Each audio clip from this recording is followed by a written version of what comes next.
嗨，我係阿啤，呢度係一個讀書俾你聽嘅 channel，有啲可能你一世都唔會睇嘅書，我睇完讀俾你聽，你聽完又再話返俾人聽，咁就搞掂晒啦。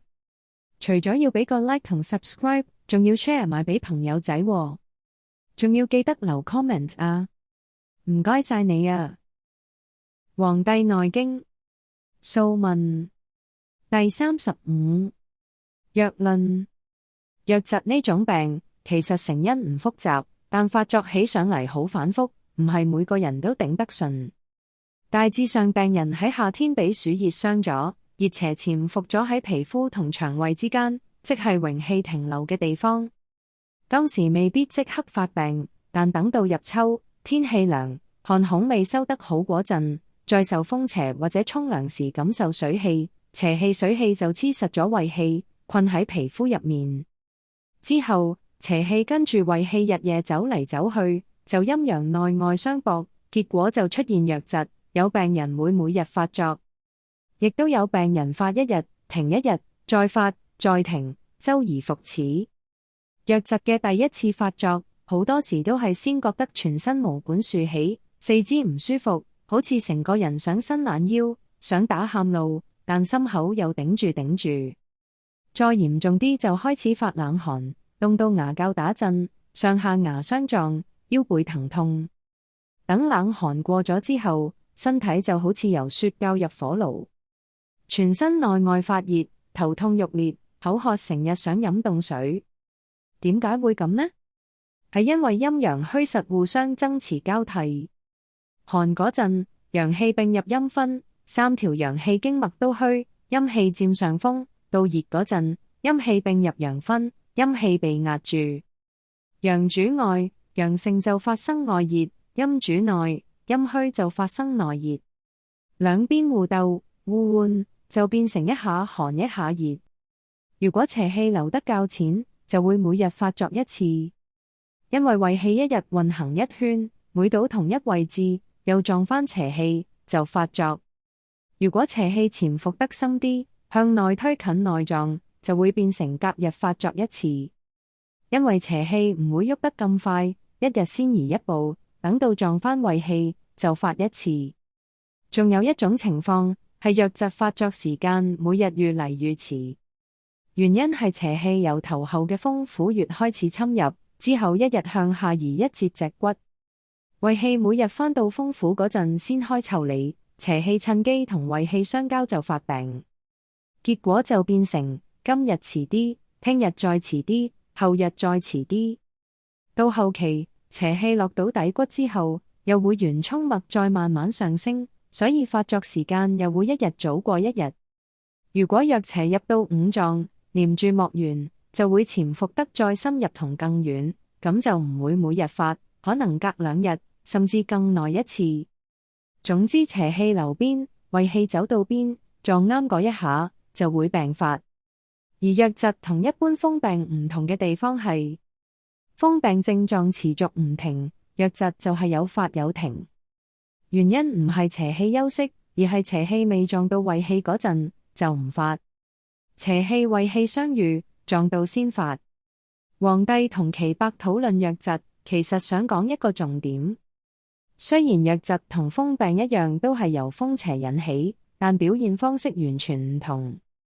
患咗風病，症狀長期黐住身體；瘧疾就特別，發一輪，停一陣，又發過。點解會咁？係因為風病係黐住一處唔走，所以症狀持續常在。但瘧邪會跟住經絡入內行走，要撞正胃氣嗰刻先發作。瘧疾發作嘅時候，有啲人係先凍後熱，嗰種情況大多數係夏天俾暑熱傷咗，暑邪伏落皮膚入面。到秋天再俾風一吹，風邪同暑邪搭埋，裏面先受寒，外面後受風，所以就會先寒再熱，病發會持續一定時間，呢種叫寒瘧。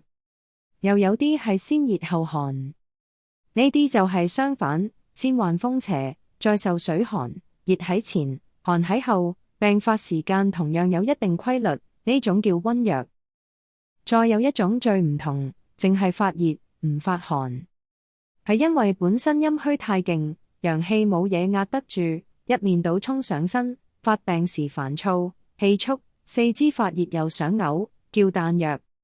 瘧疾最頭痛嘅地方就係發寒係因為陽虛陰盛，發熱係因為陰虛陽盛。一寒一熱其實就係陰陽互相爭持，陰氣贏就凍，陽氣贏就熱，等到兩邊都鬥到冇力就停一陣，陰陽撞返再鬥就又病發。呢個病猛烈嘅時候，好似火燒風暴一齊上身，根本唔係啲按摩茶藥、飲熱水飲冰水可以即刻壓得住。因此醫經一早就有講，邪氣最盛嗰刻唔可以喐手醫，喐就連正氣都一齊傷，一定要等佢衰落咗少少再喐手。所以治藥唔係發病時先醫，而係未發之前就要做嘢。因為發作前一刻陰陽仲未交錯，正邪仲未撞埋，嗰陣去醫，啱啱好可以攔住邪氣，補到正氣。醫經提到會喺瘧疾將發之前，喺手腳末端束緊一陣，令邪氣入唔到內，陰氣出唔到外，再睇下酸落邊度屈血，邊度塞住，就喺嗰度刺開，放走屈血，等邪氣冇得同胃氣交匯，就無從引爆。至於瘧疾唔發作嘅時候係點？好簡單，邪氣停咗喺邊，陰陽就喺嗰度變。所以瘧疾成日反覆，唔係邪氣走嚟走去玩人，而係胃氣循行一定會行到邪氣嗰度，撞到就發，避開就停。瘧疾有時唔係每日都發，有啲隔2日，甚至隔幾日先再發一次。其實唔係病好咗，而係邪氣同胃氣循行嘅時間唔啱，撞唔到。佢哋喺身體裏面走緊路，有時會遇着一齊衝突就發，遇唔到就停，所以先會幾日一次。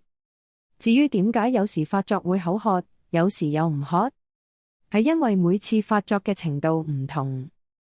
陽氣盛就熱到口乾想飲水，陰氣盛就寒氣為主，唔太渴。簡單講，啲寒熱交替嘅力度唔一樣。醫經成日講夏天俾暑氣傷到，秋天就會發瘧。呢句冇講錯，但講嘅係4時循環最典型嘅瘧疾。有啲瘧疾唔行呢套規律，症狀反而同季節相反。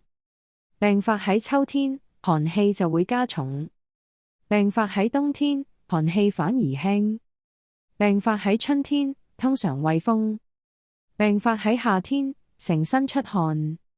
所以唔係所有瘧疾都跟夏傷、秋發呢條路線。至於寒瘧同溫瘧係點入身、潛伏喺邊度，原理唔一樣。好似冬天俾風寒入侵，邪氣潛伏喺骨髓深處，即係腎系統入面。春天陽氣升都逼唔出佢。夏天又太熱，陰液被耗乾，人攰、頭暈、肌肉消瘦、汗孔開。如果再操勞出大汗，邪氣乘虛衝出嚟引爆疾病。所以發病係由裏面衝出外面。因為陰先虧，陽毒盛，所以一開始狂熱，熱到盡頭，邪又翻落陰分，就變翻發寒。成個流程就係先熱後寒，呢一種叫做溫瘧。